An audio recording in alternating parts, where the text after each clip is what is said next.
I just realized, Charles, I did mess up. And it's completely my bad. He ordered, placed the old wrong address, sent me the new address right away, said I was going to fix it. And I forgot. And I just sent, well, I didn't just send him. I sent him an ammo can on Saturday to the wrong address, which sucks because I can't do anything about it now. But maybe Charles can catch it and, because it's with UPS, Charles, so you should be able to do a UPS pickup if you log into UPS with the tracking number or call them to do a pickup. They should allow you to. Boy, crazy stuff. Someone said Florida did a statewide civil disturbance warning on TV. Huh? Really? That's kind of interesting. Today's been an interesting day. I've been working. I packed some coffee orders this morning, getting as much done as I possibly can. Then I've been testing electronics and doing all that stuff over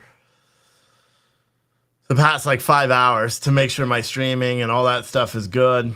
And man, it's going to be crazy. Someone said you need beard dye. Okay, that's getting old. It's getting old. But yeah, it's been a busy day. I've been trying to pay attention to what's going on. I was under the assumption that Donald Trump was going to be arrested today based on the CBS reported that all New York City police officers, including, normally plainclothes detectives, all had to wear their uniforms today. So I was under the assumption that it was going to be happening today. However, it's only 3:00, so you never know. But if they are going to arrest him, I don't know. It's sad.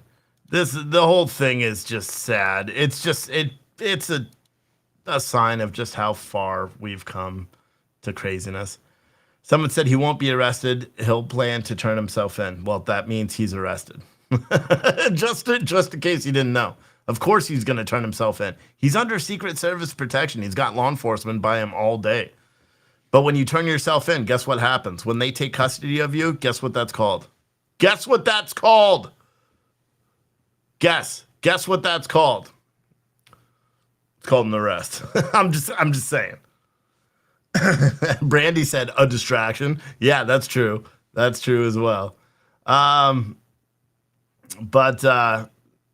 Stooley said they are reconvening tomorrow to discuss. Again, nothing is known. You don't know that just as well as I do because there's no information coming out from the grand jury. They're not talking about it. They're not saying what's going on. They're being very hush-hush.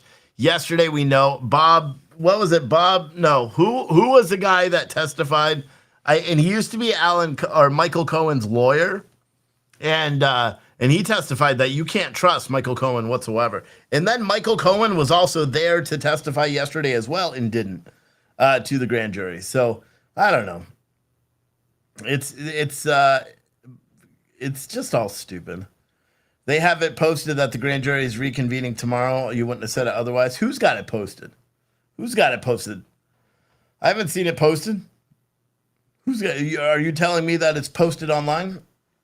Because I haven't seen that. So far, witnesses are not for prosecutors. No reason for arrest. They're digging for nothing. Yeah, I don't know. The whole thing is just stupid. It's just a waste of time, waste of money, waste of resources, waste of everything. That's all it is. Someone said, I saw it a few hours ago that they were postponing till tomorrow. Good. Well, maybe they are. It's all stupid. They will get. I don't even know. Like, they do have the ability. See, and here's the thing: is everybody is talking like they all know. I have no idea what's going on with this whole thing. The only people that do are people that worked in that office, right? Everybody else is just kind of guessing. That's all I'm doing. I'm guessing. Everybody else is guessing or making educated guesses because they haven't released any information. Bradford, Deb Murchison, I can't say your last name. You said they're saying next week. Yeah, that's on Fox News. Fox News is saying that, the arrest could be next week. All the other news outlets are still saying it could come today or tomorrow. Some were saying yesterday. It's just some continuous thing. And then again, for what? For what? It's just going to boost him. And it changed. It's just going to boost his livelihood and all that stuff. But and make it's just all stupid. You know what it did? Put me solidly in Donald Trump's corner. That's what it did. And it did it probably for, dozens, if not hundreds, if not thousands of more Americans that were just like me. That were just like, yeah, whatever. But I got to the point where for me, it makes sense just to support Donald Trump, unconditionally at this point. Because if they're going after this guy as hard as they are, then I just have to back him. You know what I mean? That's my belief. So it doesn't matter what charges they have, anything that comes out about this thing. I'm going to support Donald Trump now way more than I would have possibly ever. Especially with DeSantis's comments yesterday and all that stuff. That's it.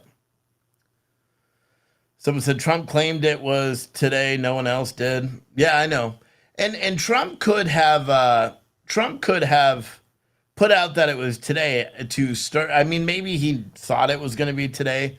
Maybe he had inclinations that it was going to be today. Maybe he had no idea whatsoever and just said it because it got him publicity, the negative publicity that Donald Trump thrives on.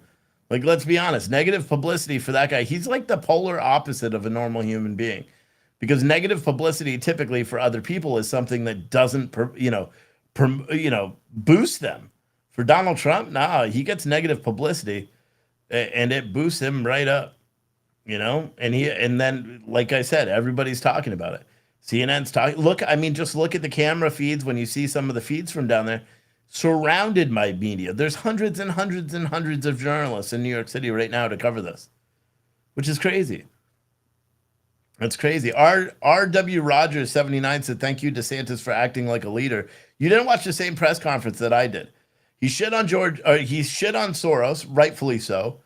Shit on Donald Trump during that whole thing by, doing the whole allegations of him, sleeping around or whatever. And then he basically said he doesn't care about the rest of Americans. That this doesn't matter to him. The fact that they're doing, a political persecution of the former president of the United States, that it's not an issue that most Americans should pay attention to. Instead, he only cares about the residents of Florida. I don't like that at all. I didn't like that statement at all. And I thought it was going to start off good, to be completely honest. I thought it would be a good speech because the way or not a good speech, but a good response to the question. But he didn't. He left it at that. He attacked Soros, but then he attacked Donald Trump in the middle. And then he basically said, screw everybody that's not in Florida. He doesn't care, and basically telling everybody else you shouldn't care either about when a politicized arrest. It's crazy. To me, it's crazy. And I've seen a lot of people say that online. I've seen other people that are in his corner and stuff, stuff like that. And in all reality, we're just fractured, right? I believe it's probably going to be Donald Trump and Ron DeSantis for president in 2024. We'll have to wait and see until after the primary, but that's what I believe. That would, oh God, can you imagine that card? It would be crazy because I don't know who would be the one that's in the, because Donald Trump likes the limelight. Ron DeSantis loves the limelight. They both love to do it. They're both abrasive as shit. Can you imagine that White House? My goodness. Put that Christine Pushaw or whatever her name is, put her as the press secretary. Oh my goodness. That would be quite the administration. Wendy Ford said, "You're no fan of DeSantis." Yeah, I get that. Betty Nelson said DeSantis hasn't even announced. Yeah, he can announce because he'd have to step down as governor. So because Florida has a law that's in place that says that if I don't know if it's just president or for federal office, that if the governor wants to run for federal office, they have to step down while they're campaigning.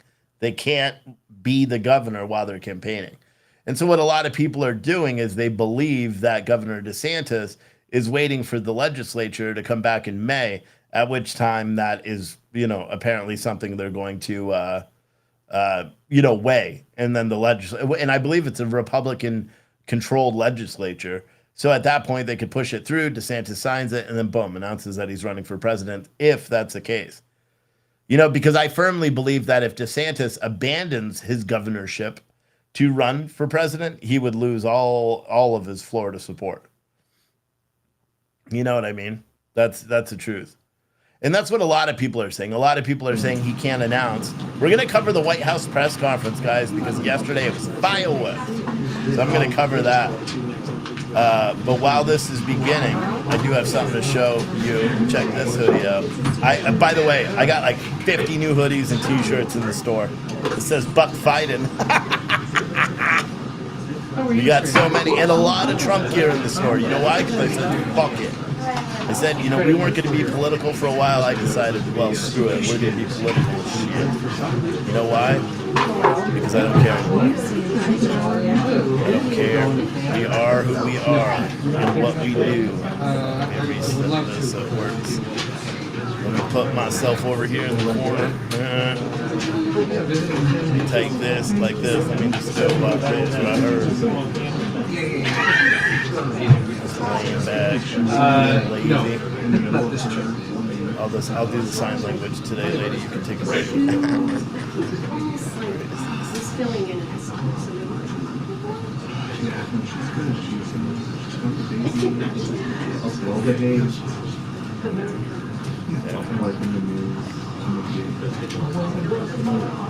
You guys can see that. But yeah, we've got a ton of new hoodies, a ton of new stuff in the store. New t-shirts. Here's a direct link to our latest, all of the shirts that we have. A ton of new Trump shirts. We got Truth Really Upsets Most People, his initials. See that? Hey, good afternoon, everyone. All right, happy Tuesday. So my colleague, Admiral John Kirby, is here today to answer any questions on about the President Putin, President Xi meeting in Moscow today. And so any other questions that you may all have on foreign policy, he'll be happy to take them. Kirby, the podium is yours. Afternoon, everybody. I know there's been a lot of interest around the meeting between President Xi, President Putin in Moscow today. So we'll get at that. I just wanted to stop by and be available to you for that. Before I do want to quickly speak to the joint statement between the PRC and Russia that they put out today on deepening their cooperation, including on Ukraine. On Ukraine, I would note that the two sides just said, quote, "The purposes and principles of the UN Charter must be observed, and international law must be respected." Well, we agree. Following the UN Charter would mean that Russia should withdraw from all the territory inside Ukraine, the territory of another member state of the UN, a member that it has invaded. The UN Charter enshrines the principles of respect for the sovereignty and territorial integrity of all countries, including Ukraine. Now, they also said, quote, the parties call for the cessation of all steps that contribute to escalation of tension and the prolongation of hostilities. We agree. One way to stop the hostilities is to pull Russian troops out of Ukraine, but short of that, Mr. Putin could stop bombing hospitals. He could stop bombing schools. He could stop launching Iranian drones into civilian infrastructure. He could stop the forcible deportation of young kids, thousands of them, putting them in filtration camps inside other places inside Ukraine, but also inside Russia. And he could stop reducing cities like Bakhmut to bricks, to piles of bricks. That is a way to stop the prolongation of hostilities. So now if China wants to play a constructive role here in this conflict, then they ought to press Russia to pull its troops out of Ukraine and Ukrainian sovereign territory. They should urge President Putin to cease bombing cities, hospitals, and schools, to stop the war crimes and the atrocities, and end the war today. It could happen right now. Now with that, I'll take some questions. The statement also says the Russian side speaks confidently of China's objective and impartial position on the Ukraine issue. Do you see China as having an impartial position on this? No, we don't. How do you interpret this statement? Well, certainly I'm not going to do a book review on their statement. They can do that. They can speak to their words. But I don't think you can reasonably look at China as impartial in any way. They haven't condemned this in this invasion. They haven't stopped buying Russian oil and Russian energy. President Xi saw fit to fly all the way to Moscow, hasn't talked once to President Zelensky, hasn't visited Ukraine, hasn't bothered to avail himself of the Ukrainian objective, and he and his regime keeps parroting the Russian propaganda that this is somehow a war of the West on Russia, that it's some sort of existential threat to Mr. Putin. That's just a bunch of malarkey. Ukraine posed no threat to anybody, let alone Russia. So no, it can't be seen that Russia's impartial. Now look, if he's willing to talk to President Zelensky and willing to get the other side, and we, you know, if any future potential negotiation can incorporate Ukrainian views and perspectives and can be achieved and pursued with Ukraine, as President Biden has said, nothing about Ukraine without Ukraine. If that's the direction, then that's something that could be seen as impartial. But I just don't think right now that they can be seen that way. And lastly, are we watching a budding alliance between China and Russia here? I think you've seen over years now these two countries growing close together. Peter asked a question similar to that yesterday. I wouldn't go so far to call it an alliance. Yesterday I called it a marriage of convenience because that's what I think it is. In President Putin and Russia, President Xi sees a counterweight to American influence and NATO influence, certainly on the continent and elsewhere around the world. In President Xi, President Putin sees a potential backer here. This is a man who doesn't have a whole lot of friends on the international stage. They can count them on one hand mostly. And he really needs and wants President Xi's support for what he's trying to do because he's blowing through inventory. He's blowing through manpower. His military's getting embarrassed constantly. They've lost greater than 50% of the territory that they took in the first few months of this war. He needs help from President Xi, and that's what this visit was all about. Now, whether it results in anything, we'll see. Go ahead, Angela. John, two questions for you. Is the U.S. aware if there has now been an official request from Putin to Xi for lethal aid to be used in Ukraine? I can only go by what we've seen them say today, which obviously was not part of their, at least part of the readout and part of the statements they put out today. I would tell you what I said yesterday remains true. We don't think that China's taken it off the table, but they haven't moved in that direction. We've seen no indication that they're about to or fixing to provide lethal weapons. And my second question, the president considers Vladimir Putin to be a war criminal. I'm just wondering what it means to President Biden that Putin calls Xi Jinping a friend. I don't think we're overly exercised about that comment. I mean, it wasn't that long ago, MJ, where they were talking about a relationship without limits, right? Partnership without limits. So we're not going to get all hot and bothered about the use of friends. What we've seen is these are two countries that are growing closer together, that see in each other useful purposes for pushing back, as I said yesterday, for chafing and bristling at a rules-based order around the world. They want to change the rules of that game. In fact, they would love nothing better, both countries, to see the rest of the world play by their rules rather than the ones that are enshrined in the UN Charter and what everybody else is following. So that's what's going on here. Just, John, to clarify one thing, because this is what Steve asked you, it is regarding the statement, the Russian side speaks positively of China's objective and impartial position on the Ukraine issue.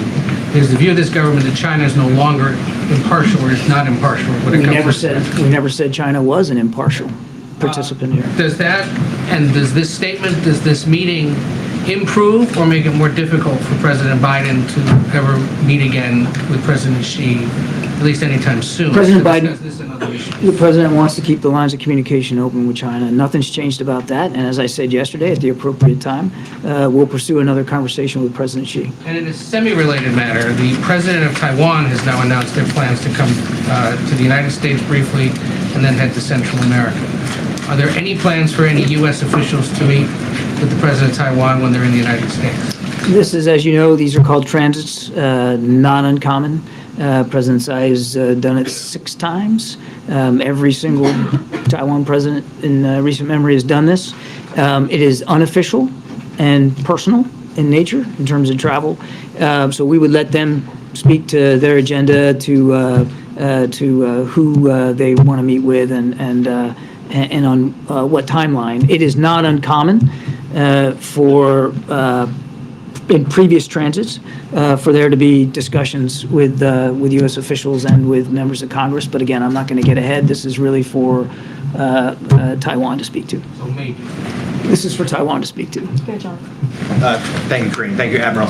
On the idea of Russia seeking weapons and munitions, can you give us an assessment right now as to where things stand in terms of their weapons stockpile, Russia's weapons stockpile, and what sort of help are they getting at this moment from places like Iran and North Korea?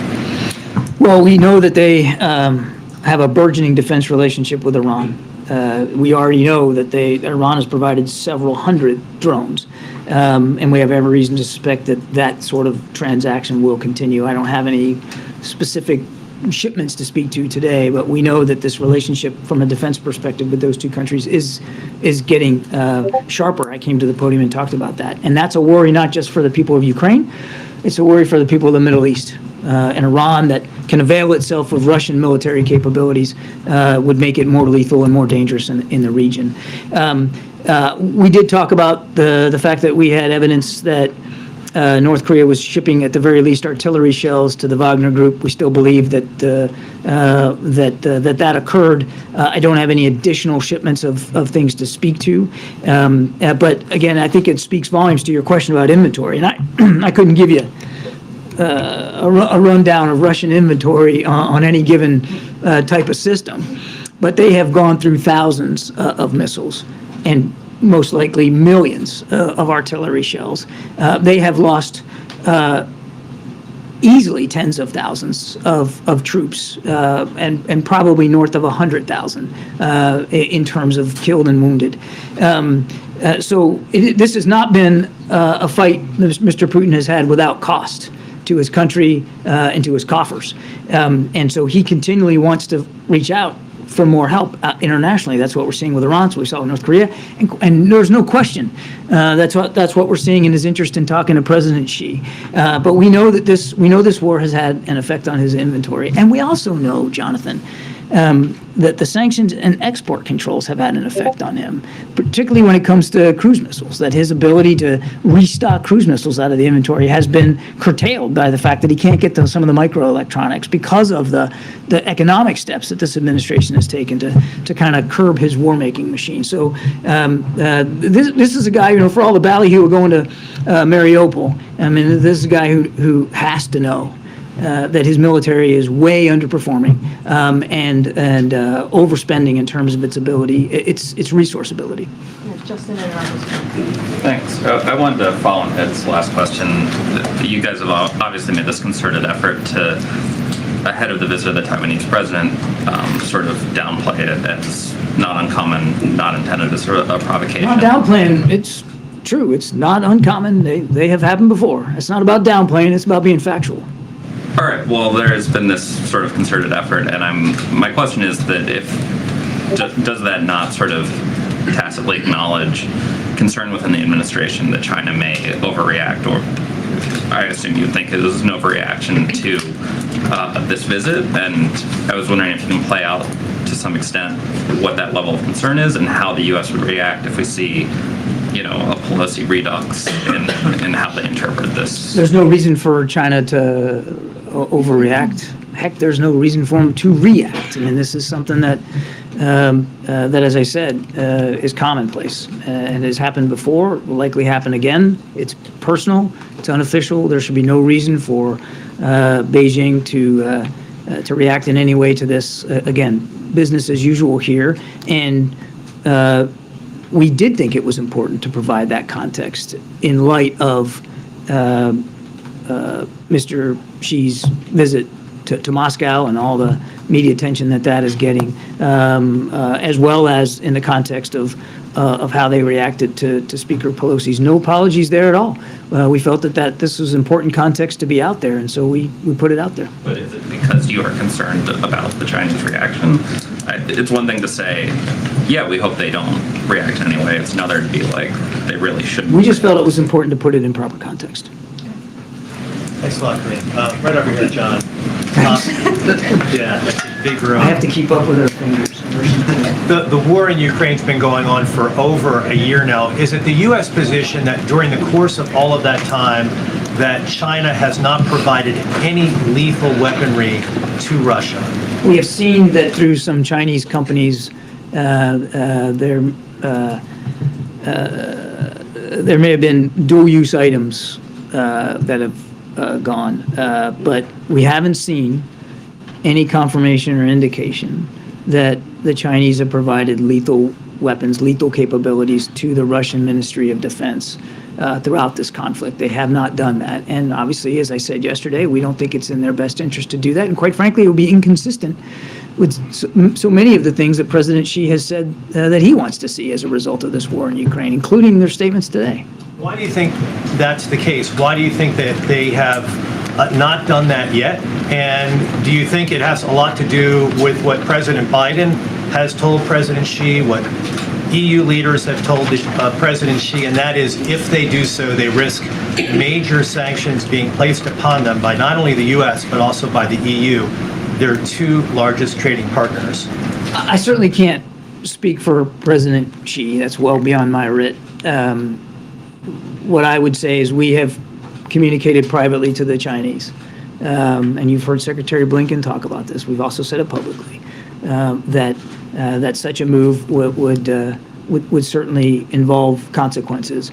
But more importantly, we believe, and we've said this too, that this shouldn't be seen by the Chinese as something that's in their best interest to help Mr. Putin slaughter more innocent Ukrainians, to, what's the word they use, the escalation of tension and prolongation of hostilities. Well, that's one way to do that. And again, if we're taking them at their word of what they want to see happen, it's hard to square the circle between that statement and the provision of lethal weapons. So we don't believe it's in their best interest. A country like China that has a very powerful economy and does have influence around the world, to want to see that influence stained by helping Mr. Putin murder more Ukrainians. Go ahead, Brian in the back. Thanks. John, I guess over here. Thanks. Follow up to that question, is there any indication that the visitation by Xi to Putin could lead to a de-escalation? Have you all seen anything that the statement that they put out about de-escalation, in fact, was a warning to Russia? And we're still working our way through the language here. So I don't want to get into a deep analysis, but coming out of what we've seen today, we haven't seen anything that they've said, they put forward, that gives us hope that this war is going to end anytime soon. As a matter of fact, Mr. Putin said something to the effect today, or his spokesman Peskov, I think, said something to the effect today that they are willing to negotiate, but it's the West and the Ukraine that is refusing, which of course is absolutely false. So we've seen I don't think the meeting today gives us great expectations that the war is going to end anytime soon. And then as a quick follow-up to that, is there any indication that we would be willing to talk with, or let me put it another way, is there any indication that Russia is showing any signs that they would back off at any point in time? Are they still, guns blazing? No sign at all that Mr. Putin is changing his calculus. Thank you. John, about the bill President Biden signed yesterday, he says he will declassify COVID origins intel except info that would harm national security. Is there a bigger national security threat than something that killed 1.1 million people? Yeah, in this country? I've seen some of the commentary on your network about this. The president obviously has to balance transparency with national security. Peter, of course he does. Right when coming into office, ordered the declassification of what the DNI had on COVID origins, ordered the entire intelligence community, and added the Department of Energy to that list. And where is it? Hey, let me finish my answer. If we're talking about the beginning of added the his Department term. of Energy and the national labs, told them to keep studying it. We have kept Congress informed. Some of that has to be in a classified way right now, but it's always a balance between the public's right to know, right, not need, but right, and our obligation to protect national security. So one should not read into that statement that he's sort of laying a foundation here to be overly secretive. He believes strongly that we've got to find the roots and the origins of COVID so that we can prevent a future pandemic. And through his actions, just judge him on what he's done. Through his actions, he's proven that he's willing to be as transparent as possible with the American people because he believes that's important. Then does the White House hope that the lab leak theory is not true?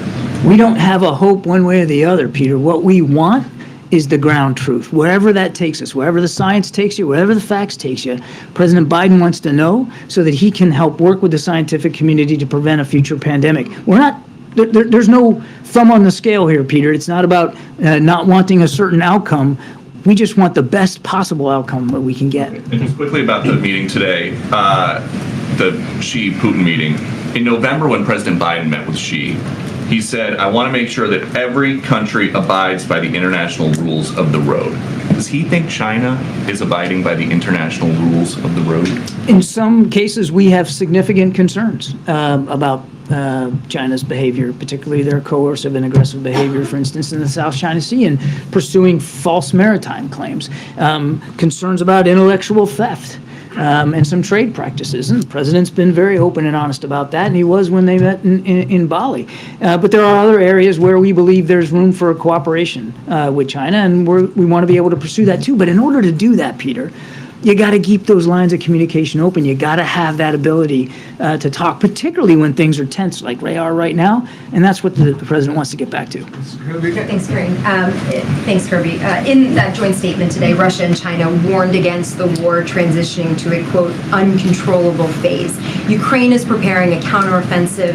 Does the U.S. see that part of the joint statement from Russia and China as a specific warning to Ukraine and the West? It's difficult to know what they mean by an uncontrollable phase. Certainly, we noted that language ourselves. I can't tell you for sure that we know exactly what they're referring to. I will not speak ever about future operations, particularly for the Ukrainians. That's for them to speak to, and I wouldn't get ahead of anything that they might or might not do. We do know that President Putin is making plans to go back on the offense. I mean, he's got Wagner continuing to throw literally human flesh into Bakhmut to try to take that town.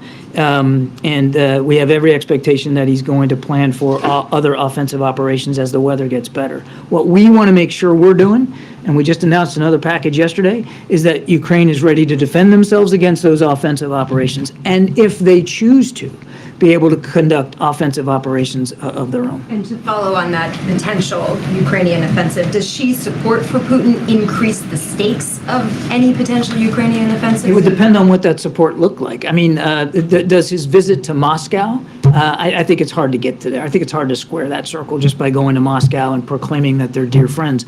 But if the tangible support changes, certainly if it changes in a lethal way, then obviously that would be additive to Russian military capabilities, which of course we would all have to take seriously. Thank you, Corinne. And John, thanks for doing this on back-to-back days. Today marks the 100th day of the eco-protests along the Latvian corridor in the Karabakh region between Armenia and Azerbaijan. So I've got two questions on that. First of all, what is the administration's position on the ongoing conflict? And does the U.S. view the presence of 2,000 Russian soldiers in the Karabakh region as a cause for concern? I would just, broadly speaking, what we've said before is we urge all sides here to de-escalate. We don't want to see any of this violence, and we want to see all sides take appropriate steps to de-escalate the tension and to stop the violence. But beyond that, I'm really not prepared to go today. And what about the Russian troop presence? I'm not prepared to go beyond that today. Thanks. Thanks, Green. Thanks, Kirby. I wanted to ask about the upcoming trip to Canada and what does the president plan to bring up? Is he prepared to talk about the problems the Canadians are having at the northern border? But is he also concerned that Canada is behind on its contributions to NATO, especially as the war in Ukraine goes on? I think we're going to have more to talk about tomorrow on this, so I don't want to get too far ahead of where we are. Canada, as you know, is not only a neighbor to the north, but a NATO ally, and the President and Prime Minister Trudeau have a terrific relationship. He's looking forward to getting up there. There are a range of issues that you can imagine they'll talk about. Everything from NORAD and modernization of NORAD capabilities, as well as, of course, I think, the military security and national security issues are writ large, migration concerns, climate change. There'll be certainly issues of trade to discuss. There's a lot, but I think we'll have more to say about that tomorrow. Thank you, Green. Mr. Kirby, Annie Linsky, Wall Street Journal. Yesterday when you were here, you were asked about Vice President Harris's trip to Africa, and you said that it's a trip that's about Africa. But it's also a part of the country, or part of the world, where the Chinese have been investing billions upon billions of dollars. Yeah. And can you talk at all about whether countering that influence is important at all to the administration? Our focus on the continent is, as I said yesterday, about the continent. And we're mindful, of course, of Chinese efforts to improve and deepen their involvement in Africa, Latin America, and elsewhere around the world. And one of the things that came out of the African Leaders Summit was a growing recognition that we perceived by African leaders, that they're beginning to realize that China's not really their friend. They get these loans, high interest, can't pay them. China says, hey, bills come due, so I guess I'm going to take this and this and this from you. And that's starting to happen across the continent. And African leaders are beginning to see that China's interests in the region are purely selfish. As opposed to the United States, we are truly committed to trying to help our African friends deal with a spate of challenges: food insecurity, energy insecurity, both of which, by the way, have been drastically exacerbated by this war in Ukraine by Mr. Putin, contrary to what Foreign Minister Lavrov would say. Counterterrorism, where we are still partnering with some of our African partners to go after terrorist networks. Climate change, I could go on and on.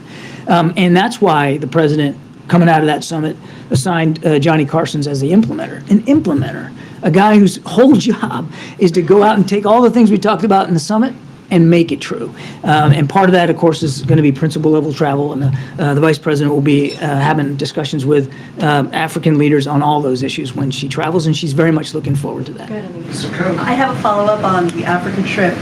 In countering China's influence on the continent, is the vice president going to take on some of the human rights issues that are present in Ghana and Tanzania and in Zambia? Because that's something that we know that China does not do as a matter of policy. How is she going to negotiate that difficult position? The vice president will, of course, raise human rights concerns everywhere she goes. That's part and parcel of American leadership around the world. We're not afraid. In fact, it's a sign of how much we care about other nations and partnerships that we are able and willing to have those kinds of conversations. So of course, she will raise human rights concerns appropriately everywhere she goes. Publicly? I won't get ahead of the vice president's meetings or how she's going to couch this, but of course, that's part and parcel of every conversation that we have with foreign leaders around the world. It has to be. Can I follow up on something you just said about China's ability to be impartial? You just said if China can truly be impartial and Ukraine is on board for talks, is that something that the U.S. would support if Ukraine were interested in China-brokered talks? Nothing about Ukraine without Ukraine. If President Zelensky, if there's a path put forward that President Zelensky can get behind and that he believes will help lead to a just peace, as he refers to it, then he'll find no better friend in that effort than the United States. Mr. Kirby, big agree. Hi, John. 10 months, not a single opportunity is given. This is not how Mr. it Kirby, I have works. attended your dozen press conferences, and not one opportunity is This is given. not how it works, sir. This is not how it works. Go ahead. Hi, John. Today, the Ugandan parliament voted in favor of an anti-homosexuality bill and is set to host a summit soon with other African nations on potentially passing other bills across the continent. It's my understanding that Ambassador Thomas Greenfield spoke to the Ugandan president about this bill. I asked this question because sources tell me that Russia may be playing a major role in the influence of this larger anti-LGBTQ movement and is using it as a wedge between the U.S. and Africa. Considering the U.S. is currently engaging with Africa on other issues, is this a concern for the U.S.? Oh, of course it is. I mean, and President Biden has been nothing but consistent about his foundational belief in human rights, and LGBTQ plus rights are human rights. And we, again, back to the earlier question, are never going to shy away, be bashful about speaking up for those rights and for individuals to live as they deem fit, as they want to live. And that's something that's a core part of our foreign policy, and it will remain so. Go ahead in the back, go ahead. To follow up on what you said yesterday on Iraq, on the anniversary, is there a message for some of us who are actually there and remember, to the families, the 4,000 men that lost their lives, the 35,000 injured, and the 2.5 million that served? And then second, Japan is hosting the upcoming G7 in Hiroshima. The Japanese Prime Minister is currently in Ukraine. This is a big step for Japan.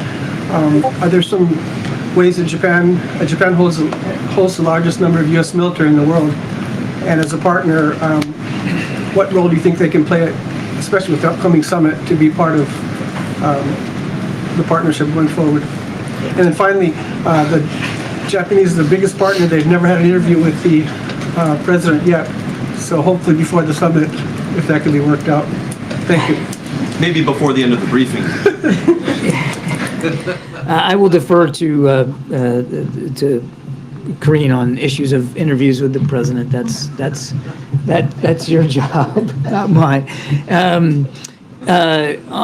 Look, on your second issue, I think you saw Mr. Sullivan put out a short tweet about this. We welcome the Prime Minister's visit to Kyiv. It's another example of just how strongly Japan is standing up with the rest of the international community to support Ukraine.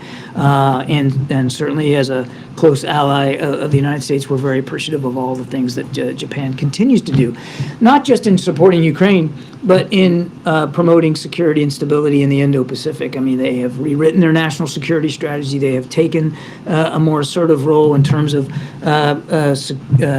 security operations, and all that's to the good, and we're very grateful for that. On OIF, I don't know that I have more than I can say than yesterday. For some of you, I'm sure, maybe covered the war and saw more of combat than you probably care to remember. And of course, we know, as I said yesterday, so many families here in the United States are still living with the war. The war is not over for them, and we all need to keep that in mind. Okay, Nadia. Thank you. I also have an African question. President Putin said that he will write off debt for African countries of over $20 billion, just a substantial amount of money. And he said that Russia will meet its commitment to provide them with food supply and energy, etc.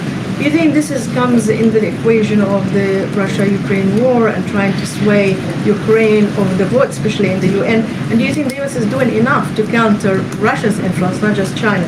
I think this is a cynical effort by Mr. Putin to try to convince nations in Africa that the West is the reason for their food insecurity and for their energy insecurity. And if I was any leader in Africa, I would take anything that President Putin says about assurances of financial, economic, or energy assistance with a huge grain of salt.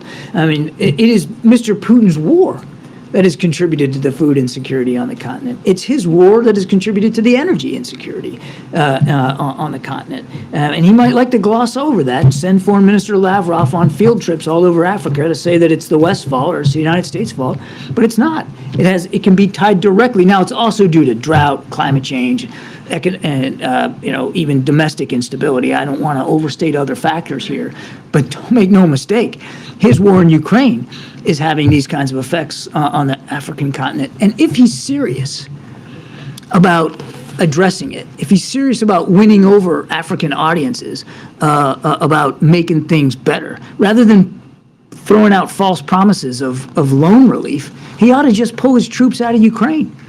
Then, if there's no war, energy and food insecurity will be a lot less worrisome for everybody. Way in the back, way in the back. Thanks, Green. Thanks, John. There, thanks. Way in the back. Appreciate it.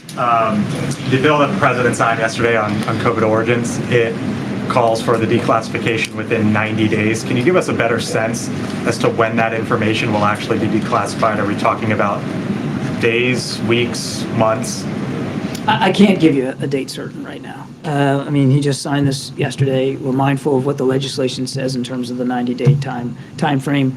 We'll work on this as diligently as we have been working on it, and we'll be fully transparent with the American people, again, appropriately to our own national security concerns, but I couldn't give you a date certain on the calendar. When it's out there, people will be able to see it for themselves and form their own opinion. At this point, has the president formed an opinion as to what he thinks happened? No, he has not. Nor would he. Why would he?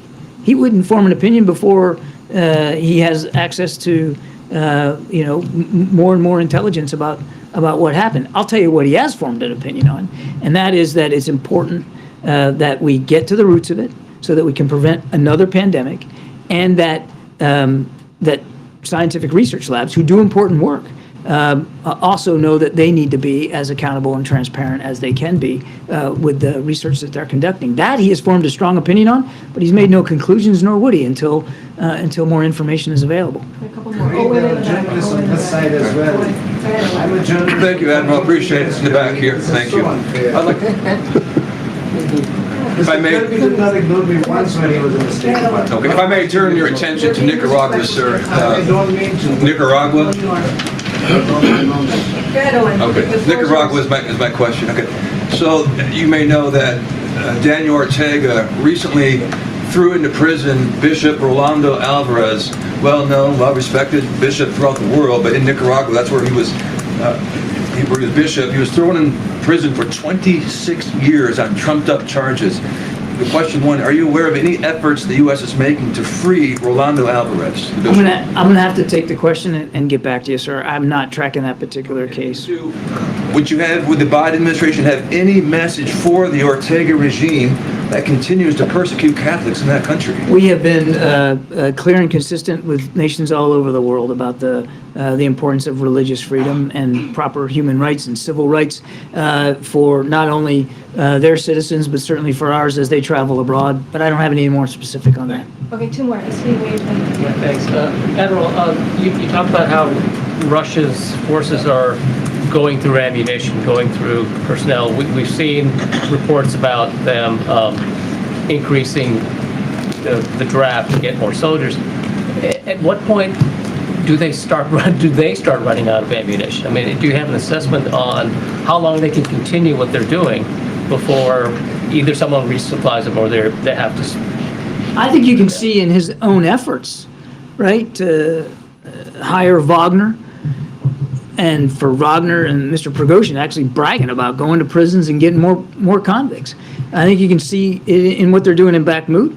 I think you can see it in their outreach to Iran, and now trying to forge some sort of transactional relationship where Iran actually gets access to Russian military capabilities. I can see it, the outreach to North Korea for artillery, and of course this meeting in Moscow, which, make no mistake, Mr. Putin was hoping would lead to additional support from China. You can see it in what Mr. Putin is doing.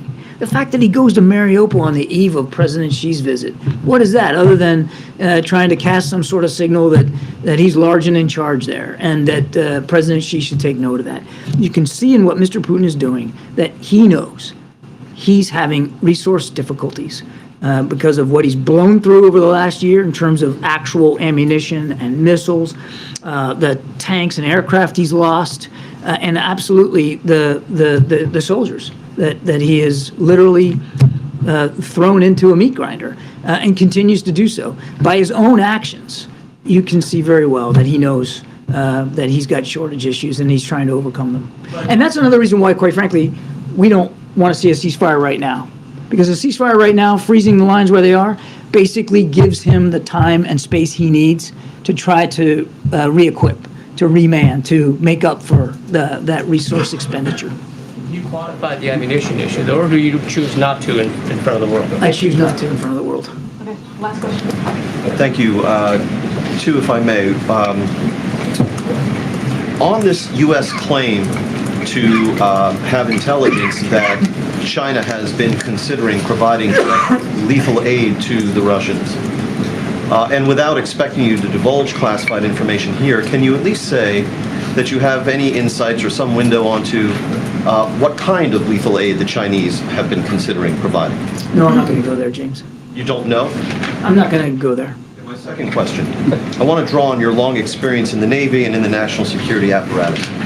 You've served, I don't know how many administrations. How many administrations? Well, over the course of my entire Navy career? Everything. Oh, gosh, I don't know, 6 or 7 probably. So I wonder if you could share with us any observations you might have as to the current Commander-in-Chief, and whether you observe anything distinct or unique about how he approaches the central business of the presidency, which is decision-making. James, I don't know that that's a fair question for me. I'm just a guy talking for the NSC up here. But look, I didn't know the president before I took this job, but I've since got a chance to get to know him, and I'll tell you, his fine feel and touch, particularly on issues of foreign policy and national security, is very, very distinct, and he asks great questions. There's not a single engagement that I've ever had with him where he wasn't pushing and pressing and wanting more detail and wanting a deeper level of context. He thinks these things through carefully, and I can tell you this I know for sure, certainly, because of my job at the Pentagon too before I came here, that when it comes to putting America's men and women in uniform in harm's way, you won't find another commander-in-chief who thinks more carefully, deliberately, and consciously about that than President Biden. Thanks, everybody. Appreciate it. Thank you. Thanks, John. Thanks, John. All right, thanks, Admiral. Okay, I know folks have to gather at like 4:15, so we'll try to do this super quick. As you just heard from the president earlier this afternoon, this administration is taking historic action to protect our nation's most cherished landscapes. Today, President Biden established 2 new national monuments, the Awikau National Monument in Nevada, also known as the Spirit Mountain, and the Kastner Range National Monument in Texas. Monument in Texas. Together, these new monuments protect our over 500,000 acres of public lands that honor a tribal site and our military veterans. In addition, the president directed the Secretary of Commerce to consider initiating a new national marine sanctuary designation to protect all U.S. waters around the Pacific remote island. These actions continue to deliver on the most ambitious land and water conservation agenda in American history. In his first year in office, President Biden has protected more lands and waters than any president since JFK. Over the last 2 years, he has secured the largest investment in climate, environmental justice, and conservation ever. And he has put the entire U.S. Arctic Ocean off limits to new oil and gas development. President Biden's aggressive climate agenda could not come at a more important time. Yesterday, the United Nations issued a sobering report on the state of our climate, underscoring the critical importance of President Biden's climate leadership at home and also abroad. Now, remember, when President Biden came into office, he talked about how climate change was one of the most important crises that we needed to address. And that's what you've seen from him over the last 2 years. He rejoined the Paris Agreement and rallied more than 100 countries to join the global methane pledge to reduce methane emissions. He secured the most ambitious climate legislation, which has sparked a clean energy manufacturing and jobs boom here at home while accelerating the global clean energy race abroad. He put the United States back on track to reach its clean energy goals, reducing U.S. greenhouse gas emissions in half by 2030 and reaching net zero goals. And on the president's watch, EV sales has tripled and domestic solar capacity is on track to increase 5 times by next year. But here's the thing. MAGA House Republicans want to reverse that progress. They want to repeal the Inflation Reduction Act, which is helping Americans save on solar panels, electric vehicles, energy-efficient windows, and so much more. And the extreme MAGA Freedom Caucus is proposing draconian budget cuts that will raise costs for hard-working families. The House Republican proposal will increase healthcare premiums by an average of $800 per year for nearly 15 million Americans, eliminate Pell Grants altogether for 80,000 students, and reduce the maximum Pell Grant by nearly $1,000 for the remaining 6.6 million students, cut child care access for 100,000 children, cut vital nutrition assistance for 1.2 million women, infants, and children. And as we said yesterday, the MAGA Republicans' proposal will be a 5-alarm fire for hard-working families. While President Biden is focused on giving those families more breathing room, MAGA congressional Republicans would increase costs and worsen inflation. And with that, hello, Josh. Hi, how are you? Good to see you. Happy Tuesday. Happy Tuesday indeed. Two questions. Sure. Today, Treasury Secretary Yellen said the federal government could step in to protect depositors at banks if there is a risk of contagion. What does the administration think about that risk of contagion? Is that about fundamentals in the economy or the psychology of the markets? So as you mentioned, Secretary Yellen was at the American Bankers Association, and she delivered remarks early this morning. And as she said, just want to quote her for a second, the federal government delivered decisive and forceful actions to strengthen public confidence in the U.S. banking system and protect American economy. And that's what you've seen from this administration about almost 2 weeks ago when they stepped in when we saw this this crisis happening. But our focus has been very clear. The president's focus on this has been very clear, which is strengthening the banking system and protecting depositors. That has been what has been the forefront of the minds of the federal regulators and also the Department of Treasury. And there's evidence our actions are indeed working. They're restoring confidence in the safety of deposits. Treasury has seen deposit flows stabilize, which is incredibly important in regional and also small banks, in some cases mostly reverse. And so that has been the focus of this administration for the past 10 plus days. And then secondly, the Los Angeles School District, the second largest in the country, is shut down for a 3-day strike. Should school staff be paid more money? So look, and we've talked about this before. We respect the process and employees' right to engage in protected concerted activities. That is something you hear the president talk about how he supports the collective bargaining process, and that is something that he will continue to do. We urge both sides to work in good faith toward a mutually acceptable solution so that there can be a quick resolution and the kids and school employees can get back to where they want to be, which is in schools, especially the kids. And the president, as you've heard him say, this is incredibly important to him, making sure that kids go back to school and get their education. Go ahead, Steve. To follow up on Josh's first question, can you insure all deposits in the U.S. banking system, and do you need legislation for that? So look, there are many things, and I have talked about this, well, let me step back. The president and the administration, they took quick action when this happened a couple of days ago. And of course, there's things that Congress can do. We've talked about how the president has already called for Congress to make it easier for regulators to claw back compensation, impose civil penalties, and ban executives from working in the banking industry. So that's something that we've asked for. But as I was mentioning a moment ago, there are quite a bit that we can do without Congress. And this is what you have asked. The president has asked regulators to do in the last 2 years, to take actions over the last few years to reverse the last administration's deregulation, which we know happened back in 2018 after the Obama-Biden administration put in strengthening regulations back after what we saw in 2008. So look, we don't want to let Congress off the hook. We want Congress to continue to certainly to take action, and so we're going to call on them to do just that. Corinne, I know this White House doesn't weigh in on the Fed's policy deliberations, so not asking you to do that, but just in the bigger picture, can you give us a sense of how the White House is watching Jerome Powell's statement tomorrow, as well as the interest rate decision that is coming. Look, I just want to be very, very careful here. I'm just going to go back to what we have said many times. The Fed is indeed independent. We want to give them the space to make those monetary decisions. And I'm just not, I don't want to get ahead of that. I don't even want to give any thoughts to what Jerome Powell might say tomorrow. I just want to be really, really mindful and careful here. Totally different topic. Does President Biden believe that it is appropriate for a person who is indicted to run for office? So, nice way to ask, MJ. Very clever.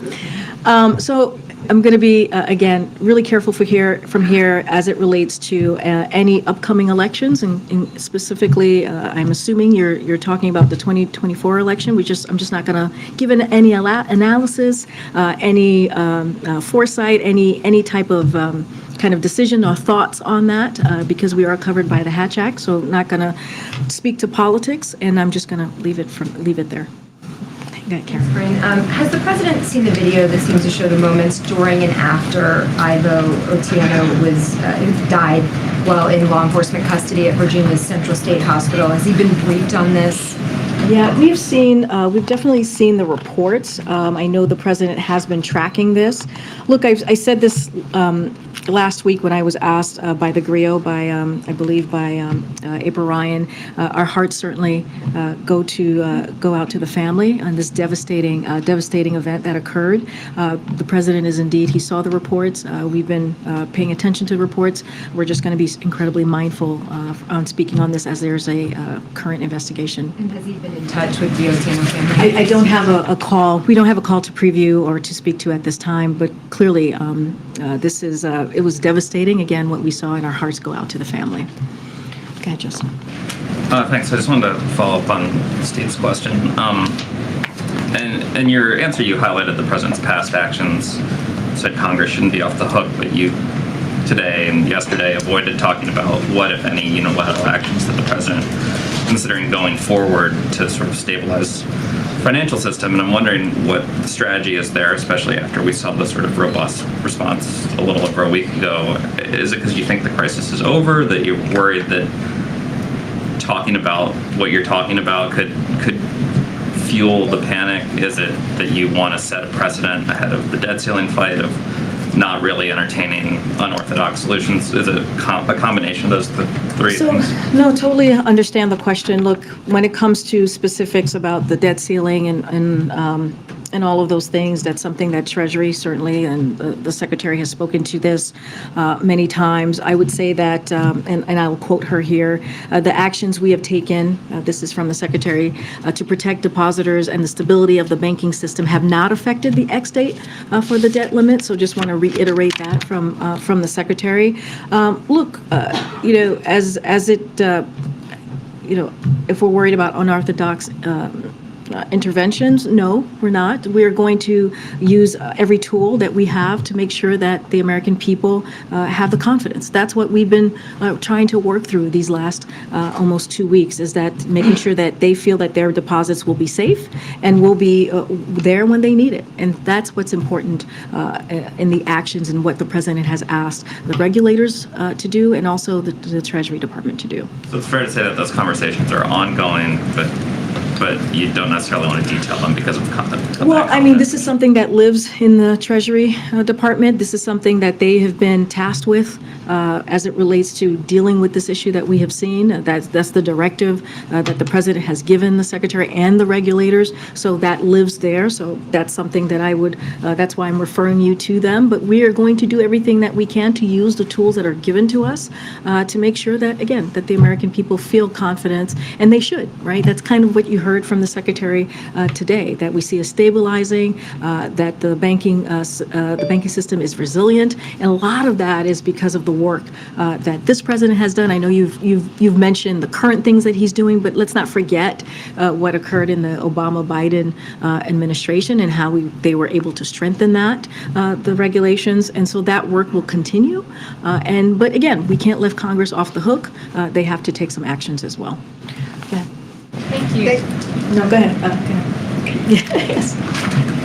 We know that Chicago, Atlanta, and New York City are in the running for the Democratic convention, and ultimately, the decision is up to President Biden. What are the factors he's looking for, and will the whole city be announced before the president makes his second term announcement official, or is the timing not related?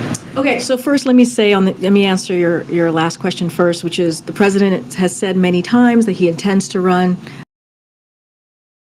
I'm not going to go beyond that. And look, that question that you just asked me is a political question that lives with the DNC, the Democratic National Committee, so that I would refer you to them. But you know, all of us are probably tracking that a decision hasn't been made on that front. Again, that's for the DNC to decide. But just like many of you, all of you here, we will all find out at the same time which city gets chosen. I just can't speak to that from here. I wasn't asking about the DNC. Oh, okay. I was asking because the DNC does the vetting and the site selection, but then they give a recommendation to the president, who is the decider, just like when the primary happened, the news came out from him. So that's why I'm asking you a little bit more how this may work out. Well, the president is the leader of the Democratic Party, but from here, I cannot talk about politics, so that's why I'm referring you to the DNC. Go ahead, Alex. Karine, San Francisco just held a hearing on reparations for decades of institutional racism, and other cities and states are considering impaneling similar commissions. DC is one of them. Where does this administration stand on reparations for slavery and segregation and similar historic wrongs, specifically pertaining to Black Americans?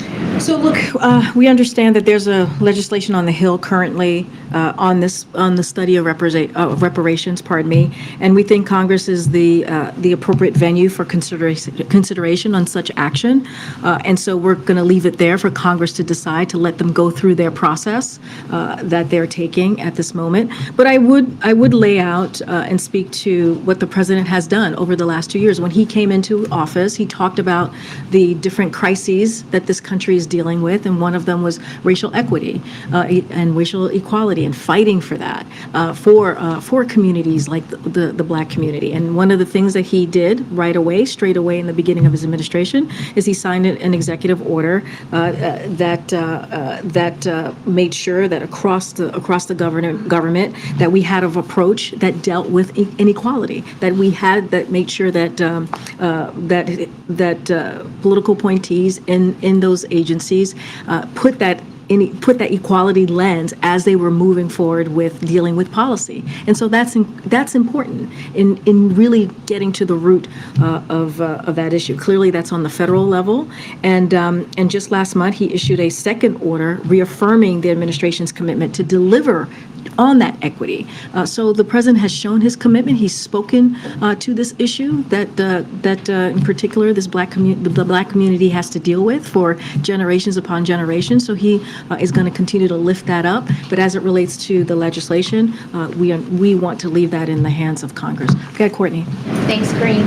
I wanted to ask about the Supreme Court. The American Bar Association passed a resolution urging the Supreme Court justices to agree to an ethics code, given how consequential their decisions have been over the last year, and there are bills in Congress considering this. What's the president's position on a mandatory code of ethics for the highest court? So I'm just not going to speak to that from here. That is something for SCOTUS to work through and to speak to. I'm just not going to make a comment from here about that. Okay, Steve. Thanks, Karina. When the Taoiseach was here, the president said he looked forward to going to Ireland. Yo, is she bugging out or is she cross-eyed and I've never noticed until today? Does she have a lazy eye, which would be her left eye? And so, I don't have anything more to share.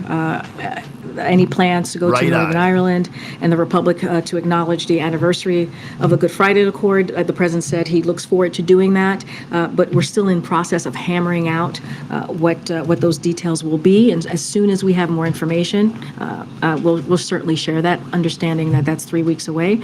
But as the president said, he's looking forward to it. Hi. Are you new to the room? Yes, Ali Rapper with NBC. Nice to meet you. Nice to meet you too. Earlier this month, President Biden said he spoke with the family of Senate Minority Leader Mitch McConnell after his fall.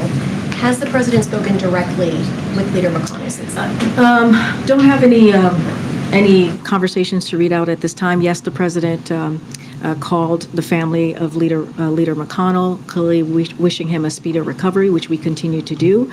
Just don't have anything beyond what we laid out a couple weeks ago. Okay. Go ahead, Jim. Thanks, Corinne. I wanted to ask you about some comments by the president of Mexico, who's been very critical of the administration recently. Just today, he suggested that the U.S. Had blown up the Nord Stream pipeline. He suggested the administration was trying to derail Donald Trump ahead of the 2024 election. And then recently, he said that fentanyl is a U.S. problem, not a Mexican problem. This, of course, comes just a couple of months after the two leaders met in Mexico City. I'm wondering what this says about U.S.-Mexico relations, how you go forward when when you say these kinds of things. Well, you said a couple things that I want to address. Clearly, the first two are not true. And so I'm just going to put that on the record. As it relates to the fentanyl, this is not a U.S. problem. It's a global one. The trafficking of illicit drugs is causing a societal damage, needless death and suffering, and not just here, but also in Mexico. And so, we want to be really mindful about that. Dr. Liz Sherwood Randall, recently the President's Homeland Security Advisor, and other high-level U.S. delegation, they were in Mexico, and they discussed concrete opportunities to detect and disrupt and prosecute those who manufacturing and traffic fentanyl. And that is a conversation, a delegation that went to Mexico to have this conversation. And so, just want to be really clear about that, because that is something that when we think about fentanyl, it's something that is affecting many communities. Look, we see our relationship with Mexico a vital one, an important one. They are a close neighbor. As you just mentioned, the president was just recently in Mexico City in January to do the summit, not just with the president of Mexico, but also the Prime Minister of Canada. You saw them. They had a very good summit, good discussion bilaterally when they had that opportunity during the summit. And so we're going to try and continue to grow that relationship. But, I'm certainly going to speak out and make sure we correct the record on some of the things that have just been said. Get it, Molly. Thanks, Green. You spoke about that sobering UN climate report earlier. Has the president read the reports, been briefed on the report? That's a good question. I would have to ask to see if the president has been briefed on the report. I don't have an answer for you at this time. Well, you also talked about, the steps this administration has taken on the issue of climate change, but this report indicates that what's being done so far is not enough to, avert these catastrophic temperatures. Does the administration feel that enough action can be taken in time to avert the Earth from reaching this? It's a great question, and what I will say to that is this is why the president has made climate change, tackling climate change a priority. And this is why he has done more on climate change and protecting the climate and trying to reverse the damage that we have seen. He's made that a priority, and he's taken more actions than any other president. His record speaks for that. There's always more work that needs to be done. And so the president's going to continue to focus on all the things that we can do to deal with this issue. And at the top, I laid out the different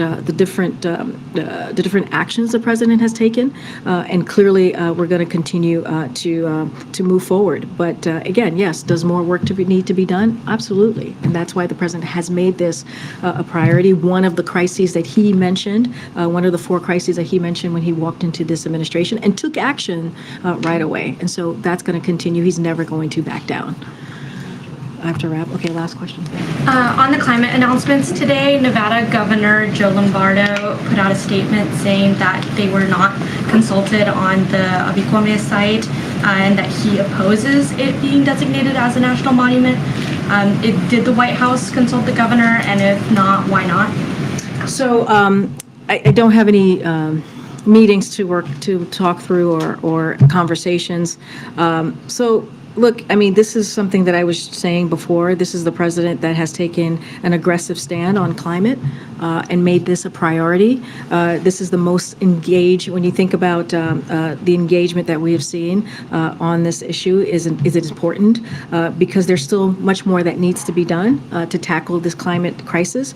And so we're going to continue to do the work. I can't speak to any conversation that has been had with the governor, but I can say that the president is tackling the climate crisis as a priority, and we're doing the work like no other president has done, and so we're going to continue to move forward on doing that. The president usually consult governors on these kinds of decisions? The president and his Office of Intergovernmental Affairs, which deals with the governors and deals with mayors and also local elected officials, is in constant communications into your question with governors. I just don't have a readout to give you on that particular conversation or engagement. All right, everybody. I'll see you tomorrow. Thanks, Karine. You hear all the suck-ups. They're like, thanks, Karine. Thanks so much. Simon didn't get to ask a question. He didn't throw a hissy fit either, so I think they shut him up because he didn't get to answer a question, which probably upsets him a little bit because, you know, he's been trying to ask questions for a very long time. Just double checking something. Never mind, that's free. Yeah. Crazy stuff. So apparently the Daily Mail is reporting that Donald Trump is going to be indicted tomorrow, and then the Manhattan prosecutor's office is going to reach out to the Secret Service to coordinate with the Secret Service a surrender of Donald Trump next week at some point. It's weird that a foreign news outlet is the first one to report that. Isn't that weird? But apparently that is the latest in the Trump saga, is that Donald Trump is going to be Stooley, you know, you're kind of annoying. I'll be honest with you. You're kind of annoying. Thanks. Because that's why I asked for a source. So that's all I asked for is for sources, because we don't report stuff with anything else. But yeah, kind of annoying. He's on Twitch too, for anyone that doesn't know. But anyway, yeah, it's the Daily Mail reported it. And you know when my all right, Stooley, see you later. I love it when someone gets pissed off because I say you're annoying. All right, bye, buddy. Oh man. What the hell was I talking about before Stooley interrupted me? What was I talking about? I don't remember now. I forgot. Oh, you know when she froze? That's because I tried to open the Daily Mail article. And basically it just said a source from inside the prosecution office let go. Someone said, who's Stooley? He's someone that's been watching us for a very long time, but apparently he doesn't know the show that much. But because I pick on the people I love, and which is you guys, and I pick on you because that's just how I roll, and you may not like it, but whatever. I've been that way for 4 years since I started live streaming, and I'm not going to stop. You understand? I'm not going to stop. Someone said 2 days in a row, Peter Ducey was not allowed to ask questions. I think, I don't know. I wonder if they run like a different, where they have set media that they allow to speak questions all the time. I don't know. It's very peculiar. I don't really know how it all works. Eden's Vision said, come on, pick on me. Bonnie Crowles was on that list. Someone said, have I lost weight? Yeah, I was super sick. I lost 10 pounds. It's coming back on because of water weight, but I haven't been drinking enough water. So this is the half gallon that I've drank so far today. This is the gallon from yesterday. But yeah, I normally right now I should be all the way done with it. But you'll see it's orange, right? And you're like, that's not water, Steve. It actually is. I put this stuff in my my water so it doesn't taste like shit. And it's amazing. It's got like nothing. It's got 0 calories, 0 sodium, well, 20 meg sodium, 1% of daily value, 0 carbs, 0 fiber. It's got vitamin B3, B6, and B12 in it. And it makes it really, really taste good. It's quite amazing. And I don't think there's any sugar either. Yeah, I don't know how they do it. Yeah, 0% sugar. I don't know how they do it with the taste. I really don't. I couldn't tell you. But it's good. And it really makes it better. But the only problem with drinking a lot of water is you got to go to the bathroom all the time. And I've had to go to the bathroom for a long time. But whatever. Does it taste better than Gatorade? Yeah, 100% better than Gatorade. And you can get them at grocery stores. They're just called, and they have them in all different flavors. You can't see it, but it's Mio vitamins. My wife picks them up. My older boy uses one, and then we go through like one a week. One for me. He goes through one because he puts more stuff in it. But it allows us to drink a lot, to drink a lot of water, which is good. Someone said they use fake sugar, Steve. Good. Malic and other flavors. Yeah, so it's got water, citric acid, sodium citric, gumarabic, silicose. Contains less than 2% of niacinamide, vitamin B3, vitamin B6, vitamin B12, natural flavors, sucrose, acid, yellow number 6. Oh no. Sodium benzenate and potassium sorbate, preservatives, and all sorts of other stuff. It's very, very good. I like them. It makes it so I can actually drink the water. And when you're trying to drink water, that's what you got to do. How many of you guys saw our very, very cool? All right, just for everyone that doesn't know, this is where I get into the goods. Okay? This is the goods. How many of you guys saw some of our new stuff on our website today? The new shirts and hoodies and all that good stuff. Look at this. Truth really upsets most people 2024. I have PTSD. Pretty tired of stupid Democrats. And then the Buck Fiden one, that's my favorite. Trump, Take America Back, different variations, Fix America. Look at this. Are you an American or Democrat? I love that. I really like this one. I just called this the American Eagle 2.0 because we already had an American Eagle.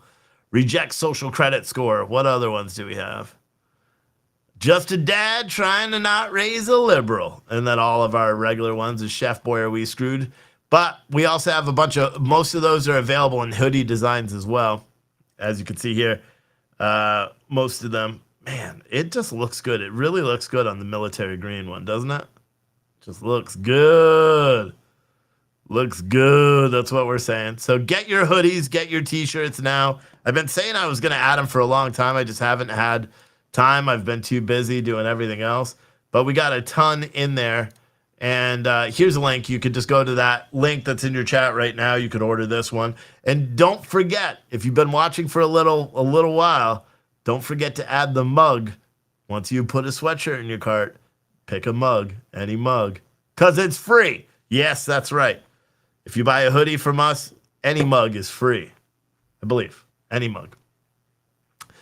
And I'm probably going to lose my ass because now we have free shipping too. But that's it. God damn, I got to take a piss really bad. but this show is sponsored by SwitchToAmerica.com. If you are trying to figure out what products you can use in your home every single day, well, make the switch.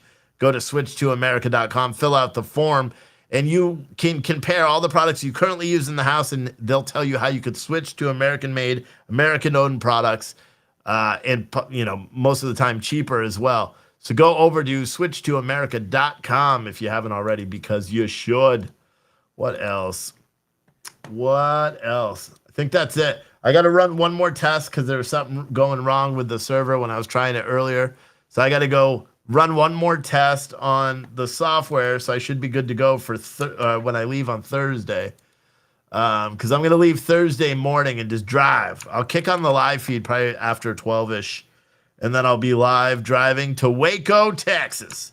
And so I'll be live the whole day. I'll have Discord on, so if you could jump in the Discord, and I'll listen to people that way. I may occasionally just mute the audio and just listen to the radio or something and just keep the camera rolling. The camera will be on the entire trip. I'll turn it off like when I stop for the night a little bit. But dude, I got to go to the bathroom so bad. So I'm going to end this stream. Please, guys, go buy some hoodies, buy some t-shirts, buy some coffee, buy whatever. We're still short of our goal for the month, and the month is almost over. We need some big ones. We need I need someone to go and buy every single one of our hoodies. I'll give you a discount. Matter of fact, hold on. Fuck, I got to piss. Watch, I'll give you a discount right now. I'm going to do buy what? So let's say automatic discount. You don't need to put anything in the cart. I'm going to do buy 4 hoodies. This is for the big spenders, okay? Buy 4 hoodies. And you're going to get 1 hoodie. It's a $55 value right there, man. I mean, shit. And you're going to get 1 hoodie for free. How about that? Buy 1 hoodie. I'm going to say hoodie, buy 1. So you buy 4 hoodies, you get another hoodie free. And that's live right now. You don't need a code. So just add 5 hoodies to your cart. 5th one's free. And just do it. You're really helping me as well. So I appreciate all you guys for watching. I got to piss so bad. I got to run. I appreciate all you guys. Bye.